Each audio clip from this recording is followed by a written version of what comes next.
how it's doubling and doubling. Actually, right. We're talking about how the virus spreads, what the projections are. If Frank Fenner was correct in the article that he said what makes a virus eradicable, the AIDS and other human retroviruses probably violate most, if not all, of the criteria that makes these diseases eradicable. In other words, they can never be eliminated from humans once they're running in humans, short of the redevelopment or new construction of the Rife techniques, which might allow for wide-scale treatment of entire areas simultaneously, if in fact what Rife said was correct, and that was that you could treat a human being by a radio wave that would kill a virus in that human.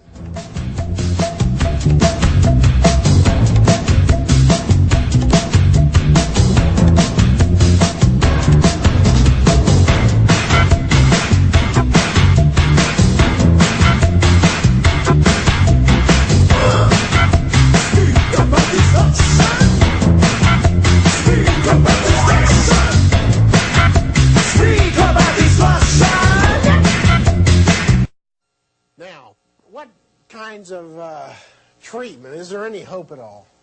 This paints a pretty grim picture, but it's my personal feeling that there is some hope presently, but there is actually maybe a cure for these diseases, and I'll explain that in a minute. At the present time, there's a drug known as azithromycin, which is actually like junk food for viruses. What it does is that the virus preferentially uses this for making itself, leads to a defect in virus production. Azithromycin is like junk food for viruses, and the virus dies out in the body. But the problem is this drug also makes the body die out, so it's like junk food for humans in a sense. That is not very satisfactory. There are many other products that are being worked on. Some people think that there will be a vaccine development, and of course we all hope that's true, but as explained previously, I think that's impossible for two reasons. There are alternative doctors who believe that such things as high-dose vitamin C, zinc, selenium, and other chemicals besides or in addition to AZT are useful in prolonging life. But the bottom line of that is my own personal experience has been I have yet to see a single person who was documented with AIDS, the disease, who has been cured. Convincingly cured. I don't believe that I have seen a single person yet who actually meets those criteria. Although there is, I think, a technique that may exist and has been broached by Baylor recently, which holds the cure for not only this disease, but perhaps many other virus diseases. The principle of this cure is very simple. The principle is just like if you have a crystal glass and you irradiate it with a proper audio tone, if you're holding that glass and you sing the proper note, the glass shatters, but your hand doesn't fall apart. This demonstration shows how high-frequency radio waves can shatter crystal, and viruses are crystalline structures. Now, in 1925 to 1945 or so, what I feel was perhaps the greatest inventor of all times, Raymond Roy Rife, or Royal Rife, said that he could take viruses, which are little crystals, irradiate them with a proper radio wave, and cause their disruption without disrupting human tissue. Most doctors say, well, that's of course nonsense.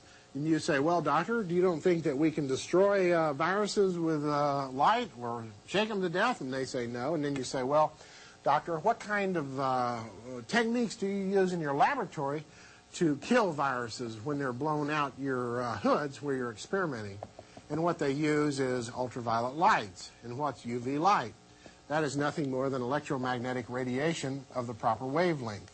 So it's a proven fact, beyond anybody's misrepresentation, that electromagnetic radiation of the proper form can kill viruses. Now, recently published in some medical journals and published in several newspapers was a report out of Baylor University, which had done the following. They had taken blood, which was contaminated with herpes virus, with cytomegalovirus, and with AIDS virus, and they had irradiated the blood with laser light and shown that they could kill the virus without killing the cells. So the cells were still viable, but the viruses had been destroyed. And of course that broaches the very topic of electromagnetic cure of viral diseases. And it's my feeling that this is where the actual cure for the AIDS virus will come. It's theoretically possible that someday we may actually have a machine which could identify, based upon the readings determined, what kind of virus you were infected with, and then treat the human being with a radio wave, which would destroy the virus contained not only in his blood, but in his entire body.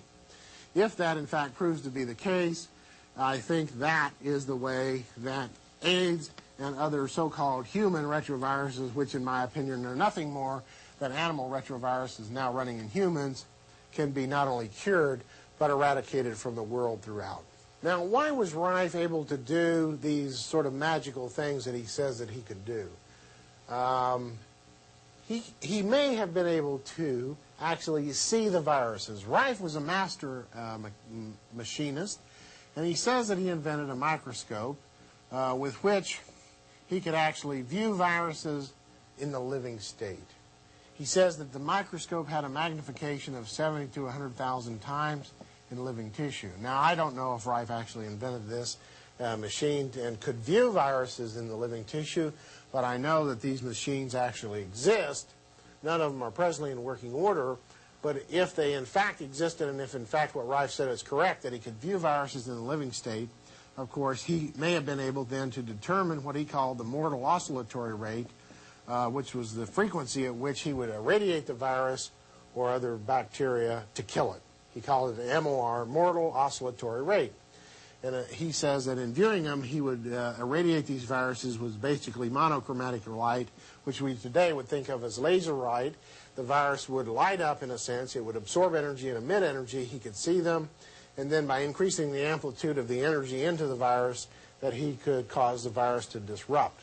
In a sense, you can think about it just like the example given before of the crystal destroyed by the audio tone, or you can think of it like your house being shaken down during an earthquake.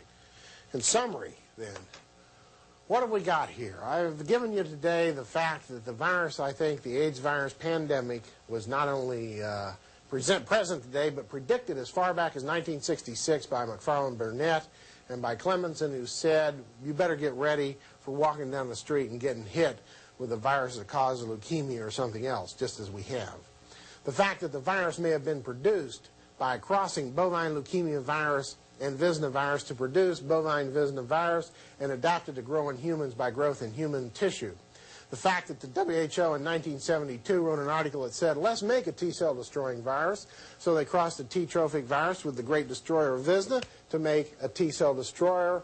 And then is it just coincidence that the AIDS pandemic in Africa occurs at the same vaccination centers where the smallpox was conducting, where the WHO was conducting its smallpox eradication programs?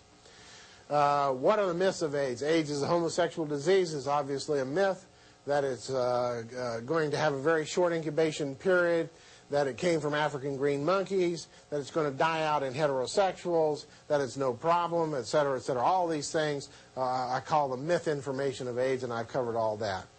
And then the final is what can we expect to cure this virus, not only in the near future, but perhaps for all times. And I think that the cure for AIDS will lie in the reconstruction or redevelopment of electromagnetic or electrophysiologic techniques which will allow for identification and perhaps for then obliteration of viruses either in blood extracorporeally circulated and treated extracorporeally or actually irradiated as man with a radio wave or carrier wave passing through them and destroying the virus inside the human.